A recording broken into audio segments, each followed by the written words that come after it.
Bismillah. Assalamualaikum warahmatullahi wabarakatuh. Waalaikumsalam warahmatullahi wabarakatuh. Innal hamdalillah wa syukurillah salatu wassalamu ala Rasulillah wa ala alihi wa sahbihi wa mawalah amma ba'd.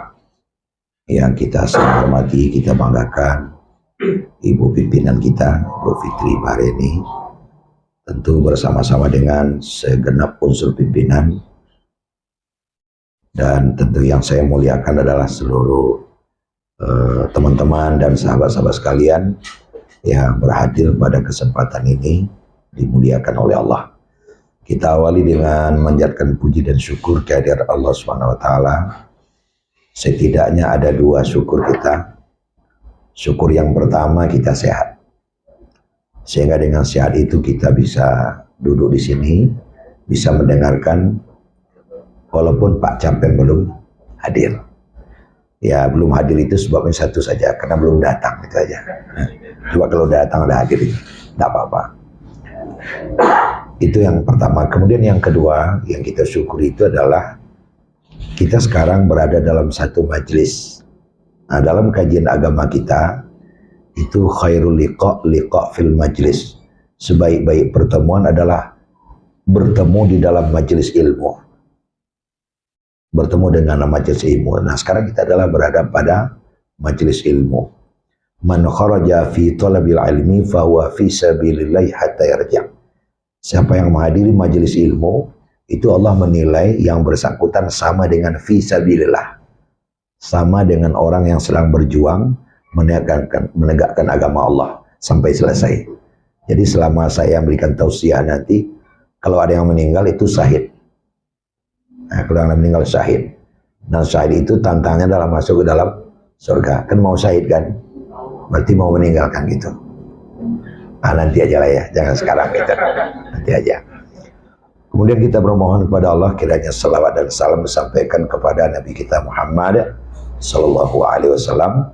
Allahumma sholli ala Muhammad wa ala alihi wa sahbihi ajma'in. Sesuai dengan kesepakatan, kita punya batas waktu sampai maghrib masuk. Di pas waktu maghrib masuk nanti kan kita akan kedengaran azan, kita langsung stop saja. Begini rekan-rekan sekalian, ada dalam ayat Quran, wala takunu kalladzina nasullah fa ansahum anfusahum. Janganlah kamu seperti orang yang melupakan Allah. Karena orang yang melupakan Allah itu fa ansahum anfusahum. Allah akan membuat kita lupa kepada diri kita. Nah, kajiannya begini. Ternyata makhluk yang hidup di dunia itu ada yang sadar kepada dirinya, ada yang tidak. Nah, yang tidak sadar kepada dirinya itu namanya binatang. Kita ambil satu contoh, umpamanya sapi.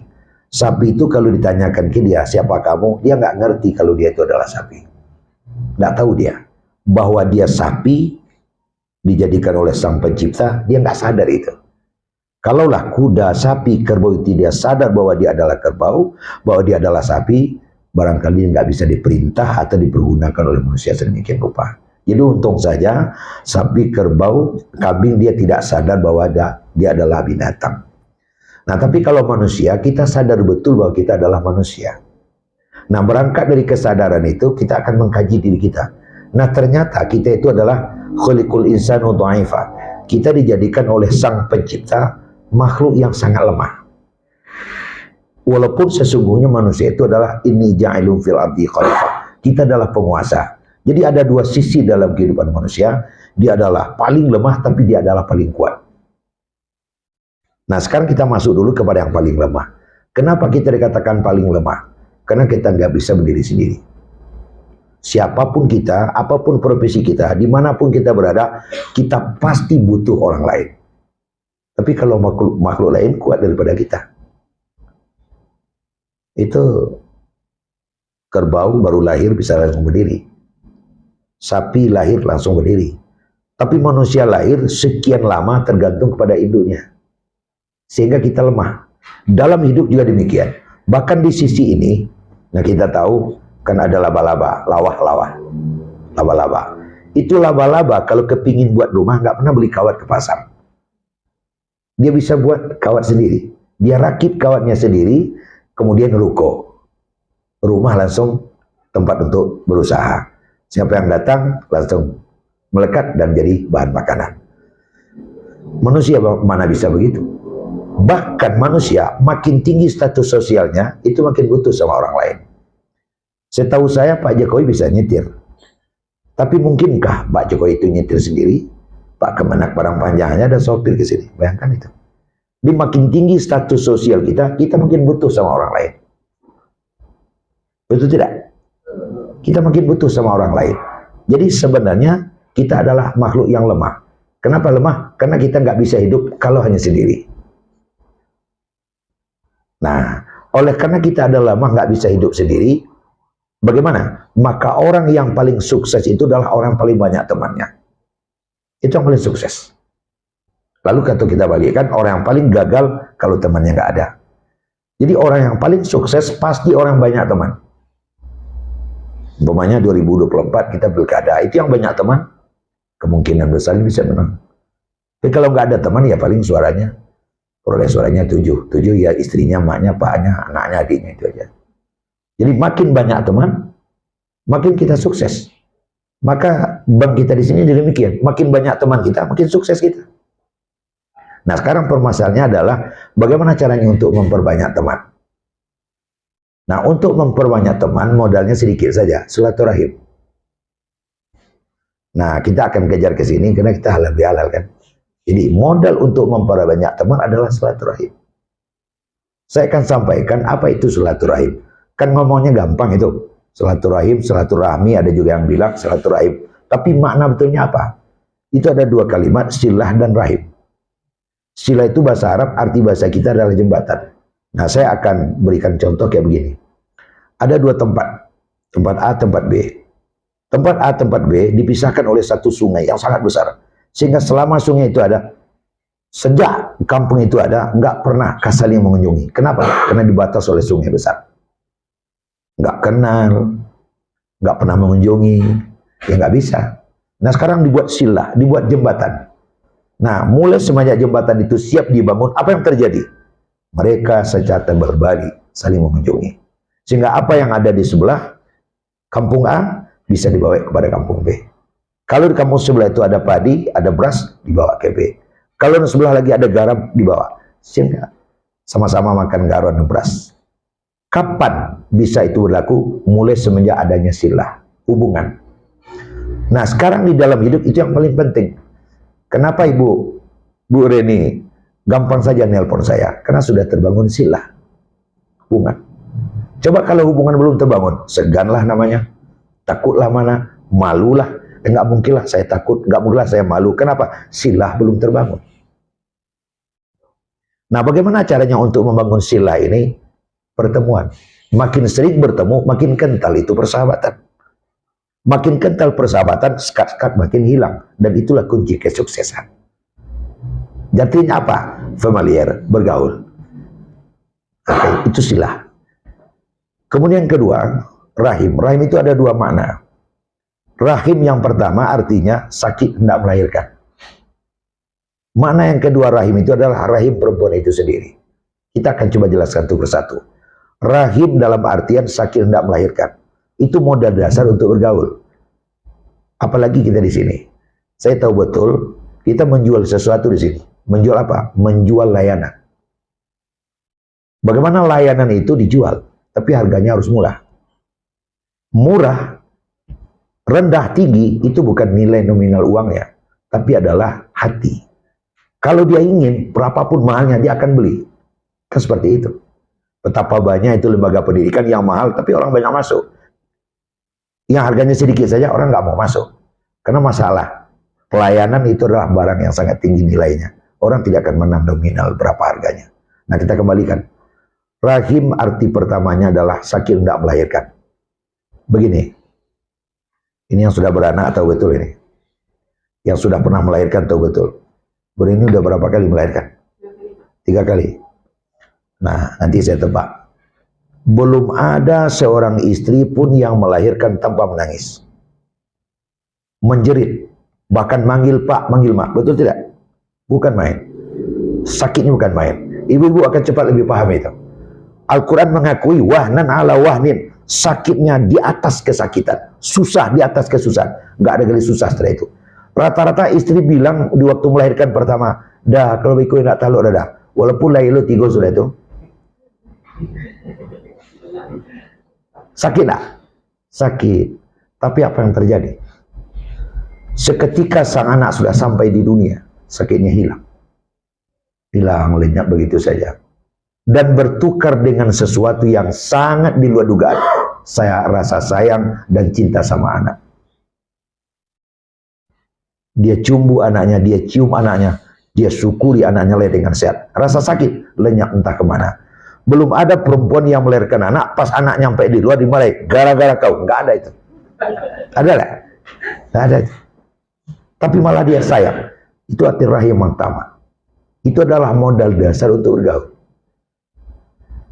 Jangan sampai kita di tengah-tengah kehidupan kena buang muka, nggak negur sapa kita pagi tadi, 3 hari nggak teguran. Kan cuma sedikit aja itu. Bahkan nggak sapuanya. Dan dicuetin pagi tadi, cik. Belum seberapa sakitnya dicuetin ketimbang melahirkan. Itu makna pertama. Nah, makna yang kedua, rahim itu adalah rahim perempuan itu sendiri. Maknanya itu, artinya apa? 2 orang yang bersaudara, dikatakan dia bersaudara karena keluar dari satu rahim. Beradik kah? Beradik kakak. Itu artinya apa? Hubungan yang tidak akan pernah putus walau bagaimanapun.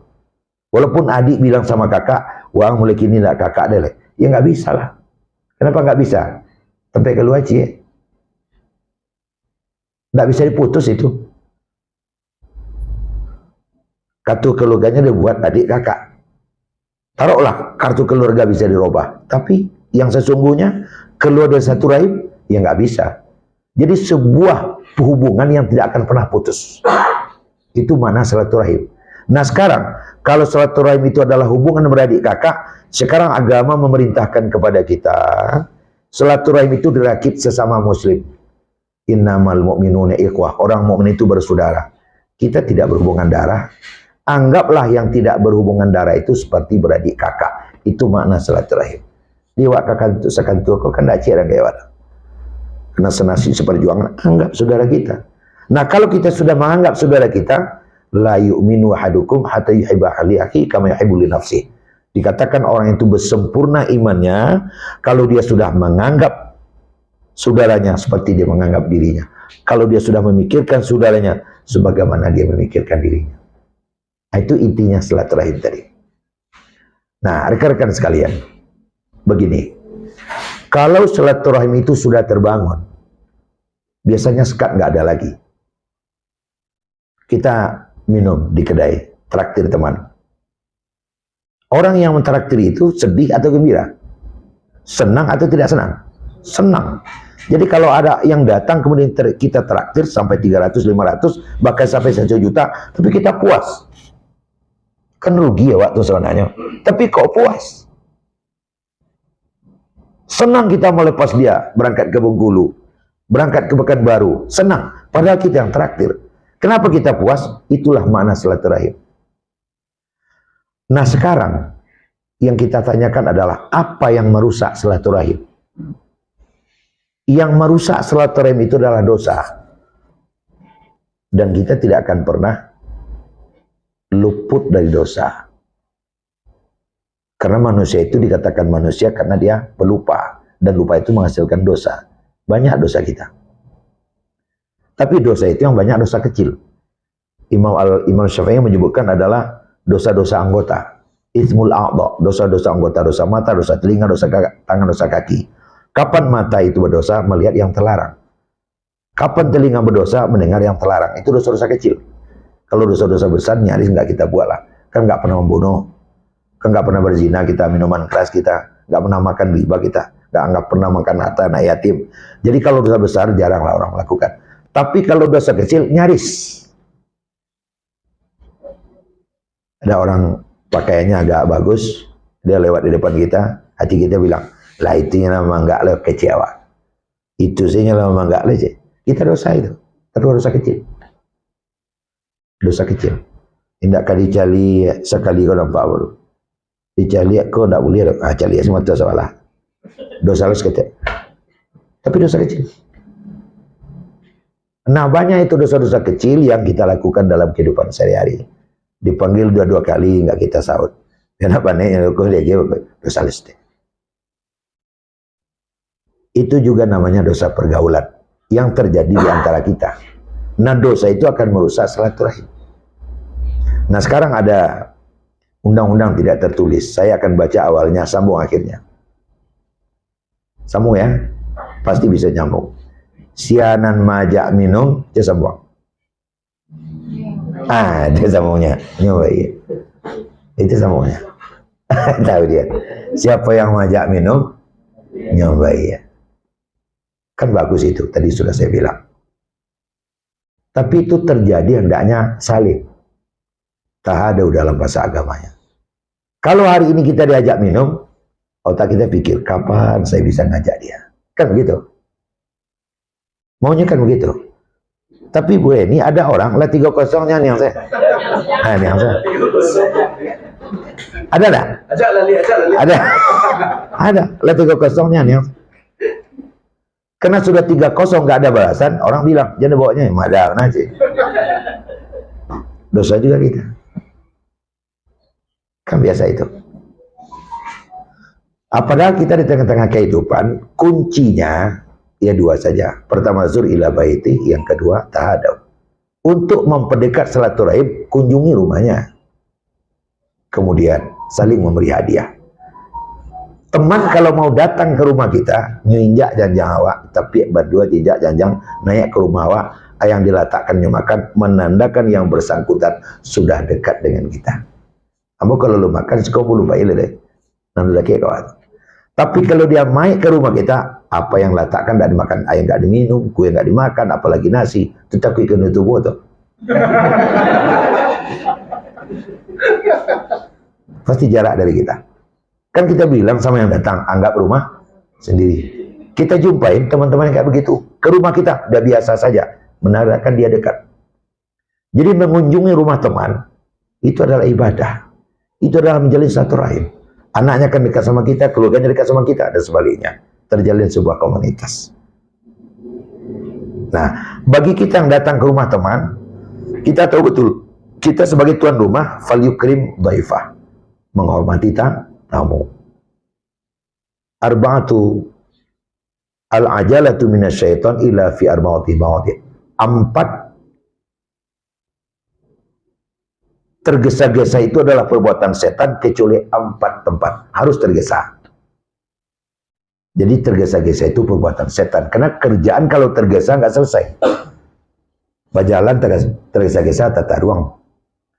Mengunyah tergesa-gesa bibi atau gigi. Mengecek tergesa-gesa maco cerek nalelo atau baco. Tapi ada harus tergesa. Apa itu? 4 macam. 1. Tanziul mar'ah, mencarikan jodoh anak perempuan yang sudah patut carikan jodoh. Kena cari surang betul.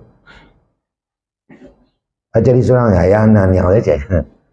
Yang kedua, tahmilul janazah, menyelenggarakan jenazah. Itu harus tergesa. Bila ia kampung dua, bila kata memakai sepakai sawak minggu bungkus aku buat bahan. Yang ketiga, harus tergesa tadi udain, membayar hutang, itu harus tergesa. Kesempatan pertama kita mampu langsung bayar, nanti hilang kesempatannya. Nah yang terakhir itu amudai, memberi makan tamu.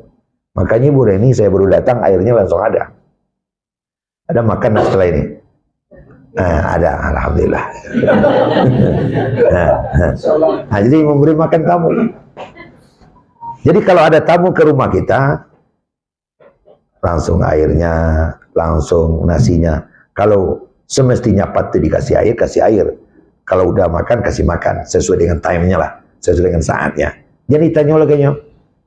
Di jalan saya dari itu sampai tadinya.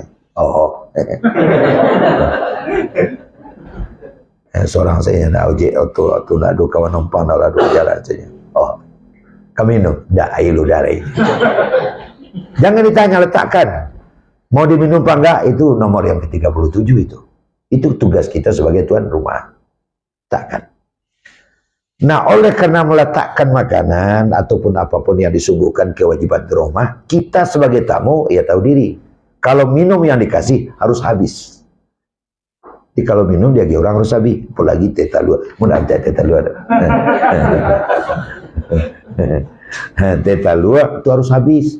Jangan diteguk 2 kali diam. Kita pergi. Orang kan bilang di belakang kita ada sisunya tinggal. Kenapa dia ikut ayam talua aja? Habiskan.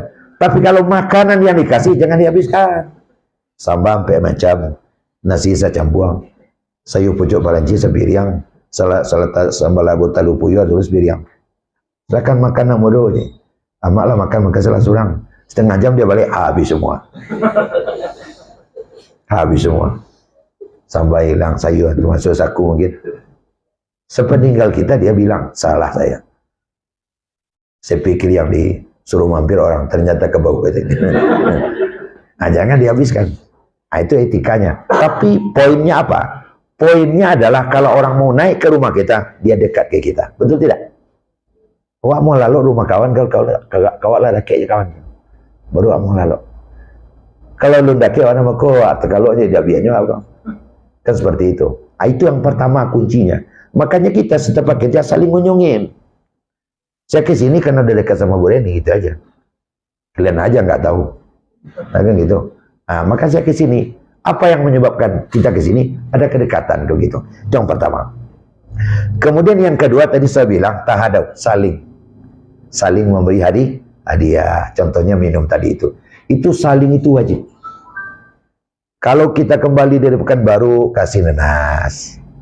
Kalau Medan salah dulu ya. Kalau dari Jakarta dodol dulu. Sekarang di sini Pak Komo banyak dodol. Itu kan cuman pergaulan. Bilo dari Pekanbaru mana nih ya? Nah, kayak gitu. Itu suruhan Nabi kita. Kalau kamu buat gulai banyakkan kuahnya. Kenapa kuahnya harus banyak? Karena mau dibagi-bagi ke rumah sebelah. Begitu. Nah begini. Kalau kita sudah mau membagi-bagi, hidup kita akan senang, rezeki kita akan murah. Saya akan berikan contoh kepada kita apa yang pernah dikemukakan oleh Pak Fauzi Bahar. Fauzi Bahar pernah contoh gini. Kalau awak suku menolong kawan rasa kiok murah. Kenapa? Karena bersedekah memberikan kepada kawan itu akan menambah dan memancing tambahan. Contohnya kalau kita nanam bayam. Tahu enggak bayam? Bayam itu tumbuh kalau dibiarin dia akan tetap sendiri terus struk saya nyelek. Buat cek tu mati lah. Tapi kalau dia tumbuh kemudian Waalaikumsalam. Ya, silakan Pak.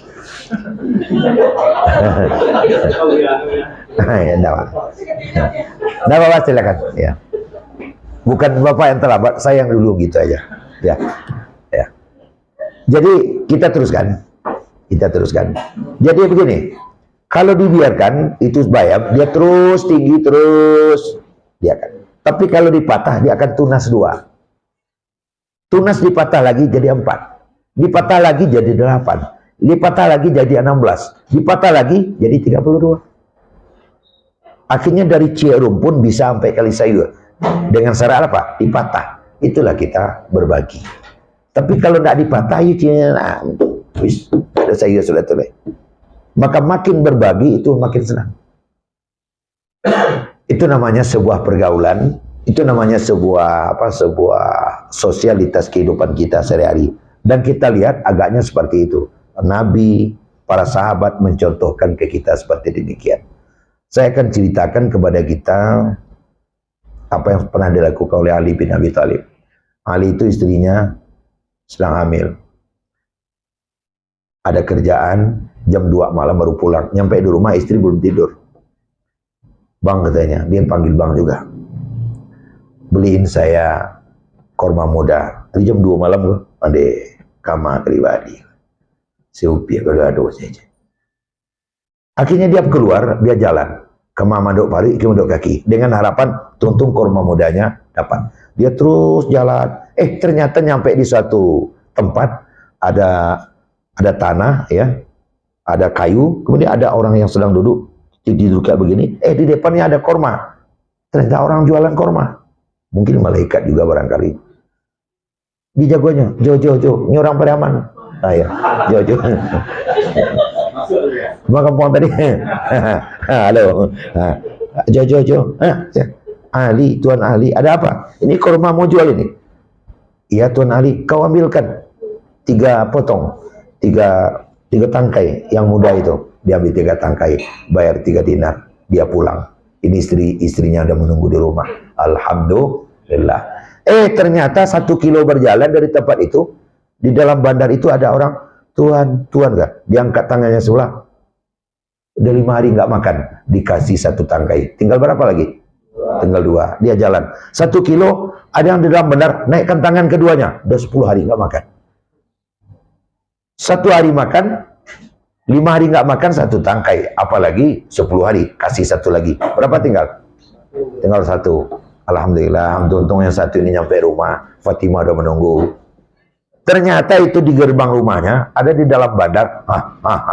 Udah ada orang pula kelaparan, nggak bisa bergerak lagi, malah hanya mulutnya terbuka.